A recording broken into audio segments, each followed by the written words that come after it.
Assalamualaikum dan salam sejahtera Buletin Pahang edisi petang 10 Ogos 2021 bersama saya Syazli Sufi Cik Unit.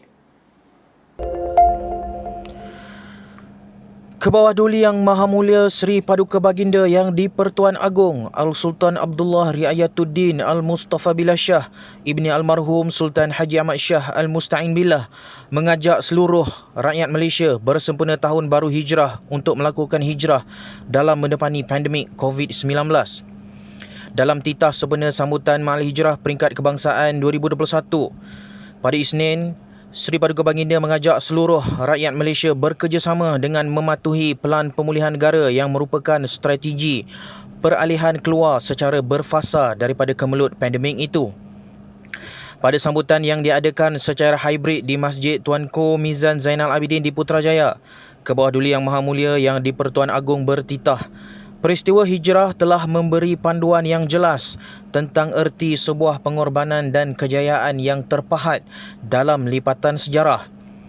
Bersempena dengan tema sambutan Manhaj Rabbani Umat Berkualiti, Seri Paduka Baginda menyeru rakyat Malaysia untuk bangkit bersama-sama untuk mengukuhkan perpaduan, menjaga kesihatan, mematuhi SOP yang ditetapkan demi negara tercinta. Seri Paduka Baginda juga berkeyakinan negara pasti akan berjaya keluar dari apa jua kemelut yang melanda jika semua terus berpadu tenaga dan mengamalkan sifat-sifat terpuji baginda Nabi Muhammad sallallahu alaihi wasallam. Seri Paduka Baginda bertitah, antara sifat mulia Nabi Muhammad sallallahu alaihi wasallam yang wajar diikuti ialah sifat benar dalam semua perkataan dan perbuatan, bersifat jujur, dipercayai dan juga bijaksana dalam menyampaikan dakwah. Dalam aspek pentadbiran dan pembuatan keputusan, Nabi Muhammad mengamalkan sikap terbuka dan sentiasa mendengar buah fikiran ramai menerusi konsep syura. Program latihan rescaling digital untuk industri pelancongan anjuran tourism Pahang bersama Tenaga Nasional Berhad TNB ILSAS dapat mempercepatkan pemulihan perniagaan masing-masing di dalam sektor berkenaan. Pengerusi Jawatan Kuasa Perlancongan Kebudayaan Alam Sekitar Perladangan dan Komoditi Negeri Pahang Yang Berhormat Datuk Seri Haji Muhammad Syarkar Haji Syamsuddin berkata, kerajaan negeri juga telah melakukan pelbagai usaha dan mengambil inisiatif sebaik mungkin untuk membantu penggiat industri pelancongan ini sepanjang tempoh survival ketika semua aktiviti perlancongan dihentikan kerana pelaksanaan Perintah Kawalan Pergerakan. Justru beliau berkata program latihan seumpama ini akan dapat membantu syarikat-syarikat yang terlibat dengan sektor pelancongan bagi meningkatkan promosi produk pelancongan mereka dengan lebih kos efektif menerusi pemerkasaan pekerja dengan kemahiran berkaitan terutamanya ketika menghadapi fasa seterusnya iaitu fasa recovery. Beliau berkata demikian ketika menyampaikan ucapan pada majlis pelaksanaan program latihan rescaling digital yang diadakan secara maya di Pejabat Tourism Pahang di Kuantan. Hadir sama ialah Pengurus Besar Tourism Pahang yang berbahagia Encik Kamaruddin Ibrahim, Ketua Strategik Digital dan Inovasi Tenaga Nasional Berhad TMB, Integrated Learning Solution Sdn Berhad ILSAS, yang berusaha Profesor Madya, Dr. Zaliman Muhammad Yusof dan Pengarah Global Tech Solution Sdn Berhad Encik Munir Kasman Abdul Hamid.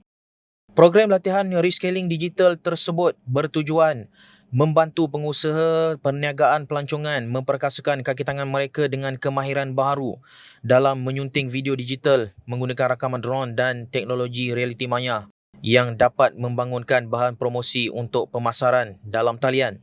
Fokus utama TMB ILSAS adalah membangunkan keupayaan sumber manusia menerusi penyediaan latihan reskilling percuma kepada 100 pekerja daripada syarikat berkaitan pelancongan dengan kos RM500,000 merangkumi penyediaan kos latihan teknikal untuk sektor berkenaan di Pahang. Terdapat 2 latihan dipilih iaitu penyuntingan video menggunakan rakaman drone dan penyuntingan video dengan teknologi realiti maya.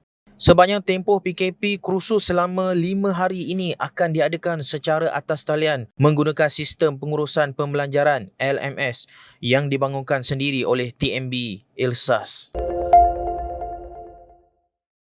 Seramai 545 orang imam, bilal dan syiah di 37 buah masjid serta 100 surau di daerah ini menerima inisiatif pemberian jubah daripada Yang Amat Berhormat Menteri Besar Pahang. Bantuan khas kewangan pula diberikan kepada 9 orang penggerak masyarakat orang asli dan penyelaras pembangunan insaniah masyarakat orang asli negeri Pahang. Kesemua sumbangan berkenaan disampaikan oleh Pengerusi Jawatankuasa Kerja Raya, Pengangkutan dan Kesihatan Negeri Yang Berhormat Datuk Seri Nurul Azali Sulaiman di Bera. Bilal 1 Masjid Taman Jati Encik Zailizan Marzuki berkata, bantuan berkenaan menjadi tanda ingatan kepada mereka. Katanya beliau amat berterima kasih kepada Menteri Besar Pahang yang tidak lupa kepada mereka yang bertugas di masjid dan surau. Bagi pengerusi Masjid Caruk Puting Bera, Encik Razwan Sulaiman berkata sudah pasti beliau gembira kerana tidak dilupakan oleh pihak kerajaan negeri, malah pemberian ini hadir pada masa yang memerlukan. Beliau mengakui kini adalah masa sukar yang dilalui, namun keprihatinan Yang Amat Berhormat Menteri Besar Pahang menguatkan semangat untuk rakyat melalui ujian yang dihadapi. Sementara itu, penyelaras Perpima Negeri Pahang Merangkap Batin Kampung Pasal, Kamisan Wahab turut menzahirkan rasa syukur di atas pemberian berkenaan yang diterima secara drive-thru. Bantuan tetap dihulurkan dengan cara yang sangat bagus di mana semua penerima tidak perlu berkumpul dan hanya pandu lalu sahaja. Bantuan khas kewangan yang dihulurkan sememangnya meringankan beban yang ditanggung sepanjang pandemik melanda sejak tahun lalu.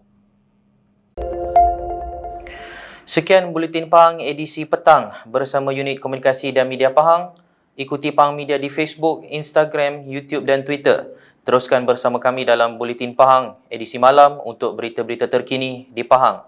Assalamualaikum dan salam Ma'al Hijrah.